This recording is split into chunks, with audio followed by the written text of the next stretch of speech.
All right, next is from Les Geisman, and the subject is people comparing Hall Nash to CM Punk and Daniel Bryan. I'm sure you guys have seen the Photoshop going around of Hall Nash attacking Eric Bischoff on the Nitro set, only their heads have been replaced by CM Punk, Daniel Bryan, and Booker of the Year Tony Khan.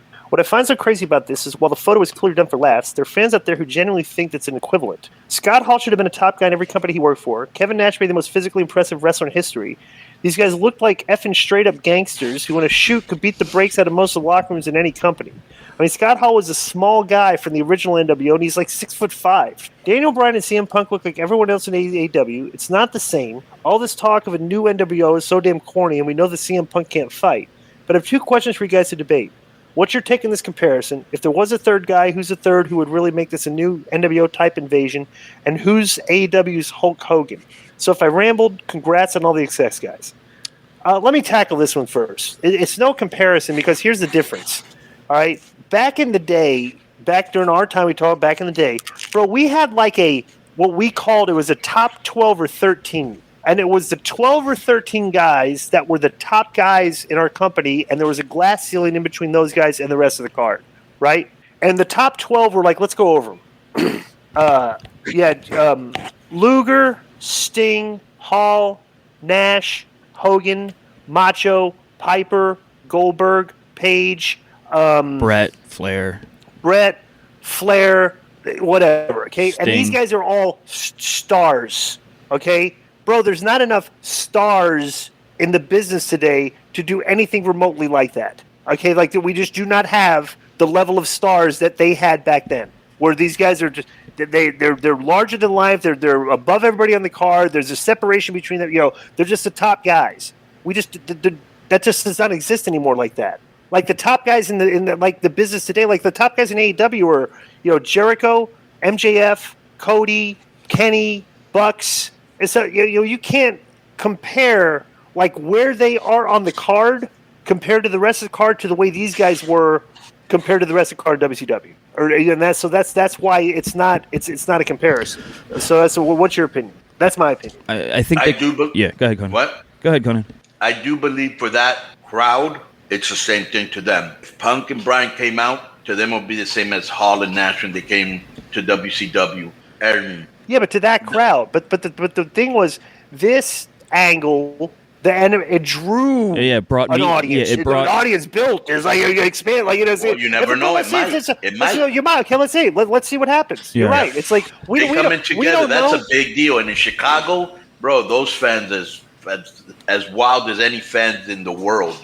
Right. And so if it's done right, if it's written right, I can't see CM Punk being part of anything whack. Yeah. So, and I don't know who could be the third guy. Maybe Braun Strowman. I don't know. Not Braun Strowman. What's this guy's name? Bray Wyatt. Could be. He showed up. Those guys would probably, love him too. Yuka Sasaki. I could. I would say there's there's a comparison just because Diesel was world champion. Razor was like a perennial Intercontinental champion. Well, on the same lines, Punk and Bryan have both been multiple-time world champions. Bryan's, main event at WrestleMania. They're big stars in the wrestling fans' eyes. But here's the difference. I understand they're not as intimidating. They're bringing in Punk and Bryan, and the culture, like the narrative is like, look at all the great matches that they're going to have. It's like when Hall and Nash are coming in, everybody's going, what the F is going on? Are they trying to take, is WWE trying to take over WCW? I'm not too. It's like, there was like an angle, a storyline. Then they did the thing where they ambushed them backstage and threw them in the trailer and they shut the show. It's a different thing, NWA was perfectly done, executed. The music was great. The principal characters were all cool and believable. They turned this wrestling industry into something so cool. Mainstream fans were watching it. Right. What they did was brilliant. Boom, point taken. Once in a lifetime. Let's see what they do. They might do it a different way. They might do it a different way. And I just think Punk and Daniel together, that's a real big deal for those guys. And let's see if they have a good storyline, bro, like they did with Roman Reigns. We got stuck and we're still stuck on his storyline. They might do a really good one too. You just don't know.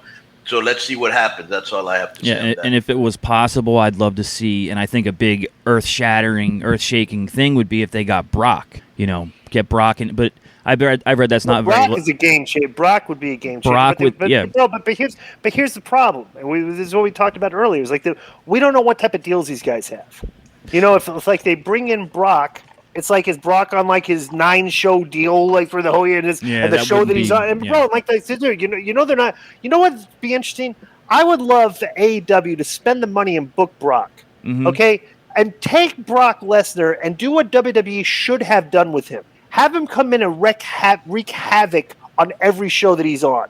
Come in and just try to wreck people. He creates chaos. Remember, like bro, he would appear on WWE TV. They pay the guy like whatever it was for an appearance, $100,000, and he'd come and he'd stand there in the ring while Paul Heyman cut a promo. Mm-hmm. And that's all he would do. You know what I'm saying? So it's like like think about that. It's like if you've got these commodities, this is the thing. You've got a lot of buzz with Daniel Bryan and Punk. Mm-hmm. Okay, bringing him in slow, whatever. It's like, no, you have interest. Throw gas on the fire. Make it as interesting. Put them in as many conflicts as possible right off the bat. Create complete chaos.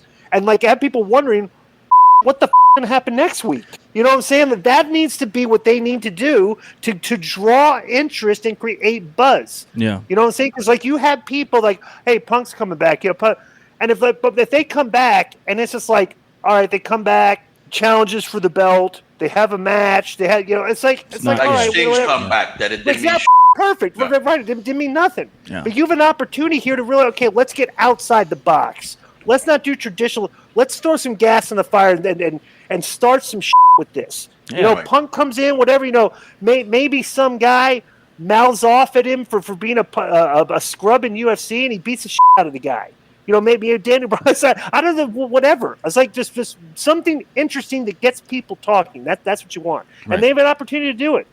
So let's see. Hopefully they can. Because I would like these shows to be more interesting, to be honest. I want more chaos. I want more thing. I don't want everybody like when you watch a wrestling show that everybody's analyzing the booking when instead it should be like, God, did you see that? Yeah. That should be like what happens. All right. Not only that, you got a couple little good matchups with Brock right off the bat. I mean, you got a showdown with Miro, which should be interesting. You got a showdown with Lance, who they've done a good job of rehabilitating. You know what I'm saying? There's a couple little things there that. And there's personal. Maybe even him and Cody. Yeah. Well, Brock. Or you bring in Brock Lesnar right off the bat. I want Kenny Omega's belt. What's Kenny Omega's character? He's petrified. It's like I'm not going. You know what I'm saying? Like he's got the elite. He's got like bro. It's like 1-on-5. But like it's a believable 1-on-5 because everybody thinks that Brock Lesnar would tear those guys apart with his bare hands. So that would be an interesting thing. So it's like I said, we'll see. Yeah, that's a good third man. And there was the guy asked who would be a good third man. There was also past personal issues between Brock and Jericho, which they could do something with and build on. Yeah, I'm sure Chris would want to. Brock's a no-brainer. Yeah, and I'm sure they wouldn't bring him in with Vicky Guerrero cutting a promo in the middle of the ring like Paul Heyman while he stands there. They wouldn't do that. So. Yeah.